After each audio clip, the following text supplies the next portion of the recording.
look at a lion and go regal, king of the jungle, but man-eater. I think a lot of people think I'm dancing with death. Naturally, one's going to go, well, this guy's crazy and it's only a matter of time before he gets eaten.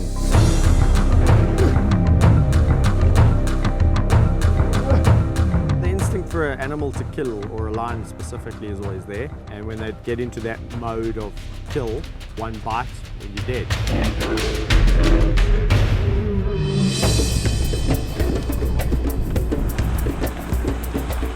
You won't find a lion roaming the wilds of Australia. And you'll never find anyone like this man. In truth, there's no other animal that will humble you quicker than a lion.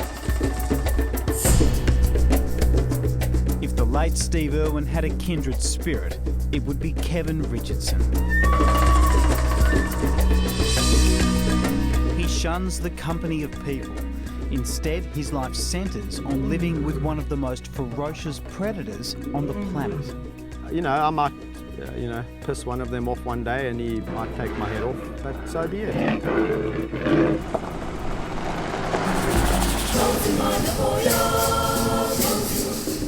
To understand Kevin's obsession, I've travelled thousands of kilometres to southern Africa. You get adventurers in the world, man, pioneers, explorers. Without them, without those people in the world would still be, such a small little place. Christopher Columbus and all these adventurers, people must have thought they were completely loony in their time. Loony as it may sound, we're heading straight into lion territory. You get some of the prides are really grumpy and will eat you pretty quickly, but it's only a matter of time before one of them comes and investigates you, and the rest could be history. You don't get nervous? No.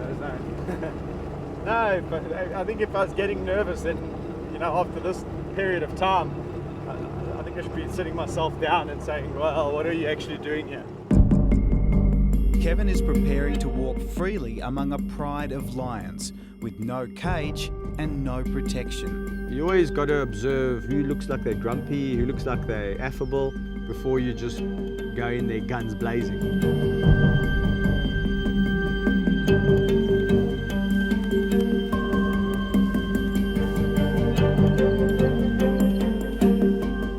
At this moment, he's only armed with a deep understanding of animal instinct and lion behaviour. I'll announce myself, I'll talk to ow, ow, and give them, so that they know it's me coming. I'll talk so they can hear my voice.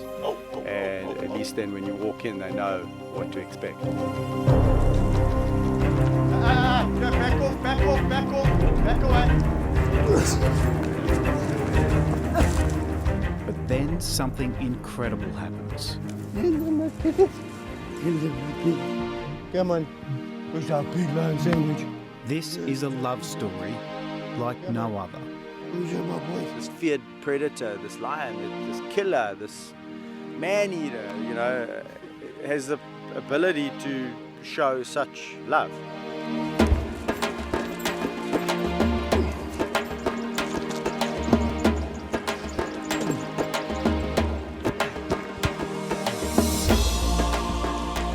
Far from being mindless man-eaters, Kevin believes the lions have a gentle side that few know about. No, so you come to say hello now, eh? What amazes me is they jump on me gently. They don't unsheath their claws. And when they bite me, it's gentle. But don't be fooled. These big cats are far from tame.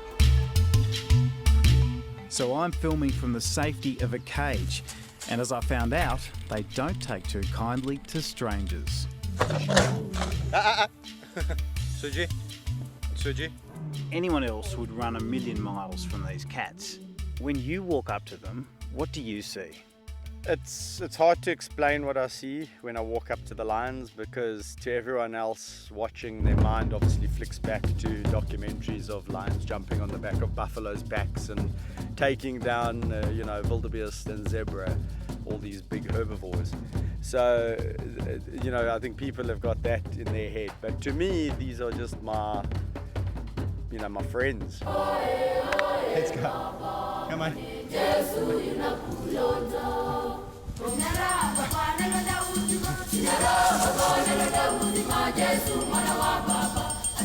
I wish somebody would scratch my chin. Yeah, rub my back, scratch my chin. Again, this is a consequence of, or a result of, 12 and a half years of constant bonding and brotherhood. Kevin's first contact with lions was while volunteering at a South African wildlife park. There he met two cubs that captured his heart. And he won theirs. Hey, no, that greedy guts. I've met these two lions, I fell in love with them. There was almost like this bond, became almost a brother, an honorary brother. I began to realize that, you can't just look at all predators out there and say, well, that's how a lion behaves. They're characters, and that's what I wanted to get to know. I didn't wake up one morning thinking I was going to go and save the big cats of Africa. It was more of a progression. Today he owns an 1,800-acre game reserve where 4 lion families run wild. Before I knew it, there was 9, then there was 15, then there's 25. Now I'm sitting with 39. But across Africa, their numbers are plunging. Hunted by poachers, poisoned by farmers, their habitat being destroyed. They don't get relocated, they just get shot.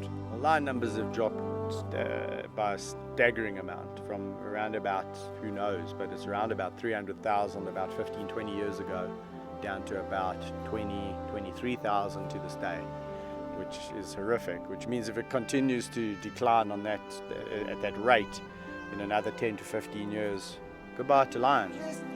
That's why Kevin is prepared to put his life on the line to raise awareness of their desperate plight. If they didn't know you, do you think they might eat you? The lions, for sure. What do you think they see you as? No, these lions definitely see me as more than just a human acting, or being an honorary pride member. But then on another occasion, you sit there and you realize that they do see you as something different, but they've just accepted you into their clique. So if anyone else had to come here and try and do this, it's, they're not really part of this group.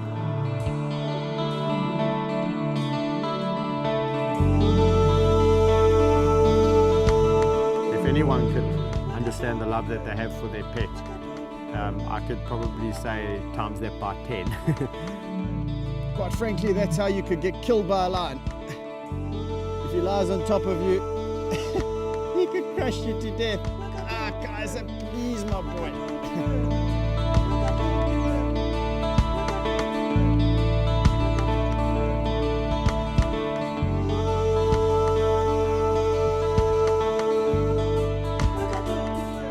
I'll swim with the lions in the river, walk with them in the open areas amongst the game. So yeah, I'll do most things that people would do with their pet dog, with the lions.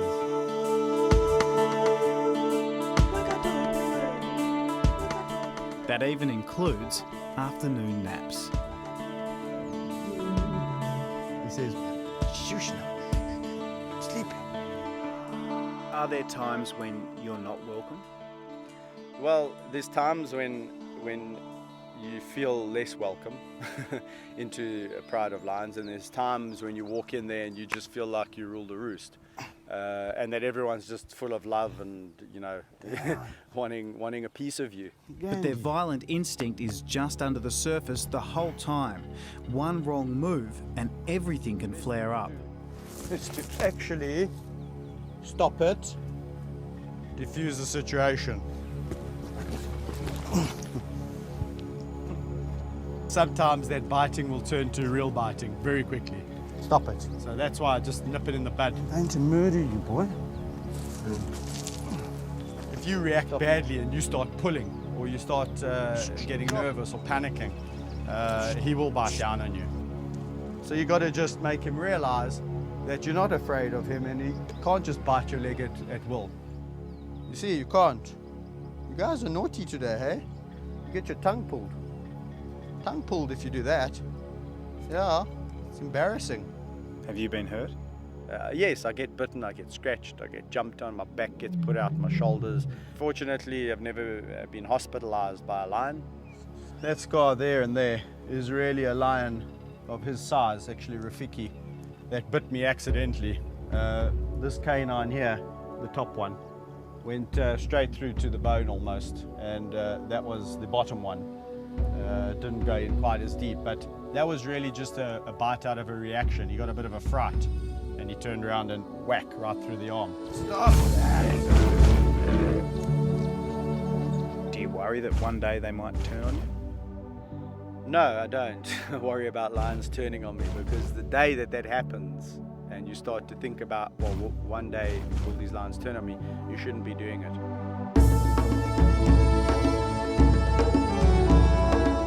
Don't have any regrets. I live a no regrets policy in my life, so I'll probably do it all the same again if I was brought back down to earth again, given a second chance. I like living life, not just existing life. So, you know, for me, I'm truly living when I'm with the lions.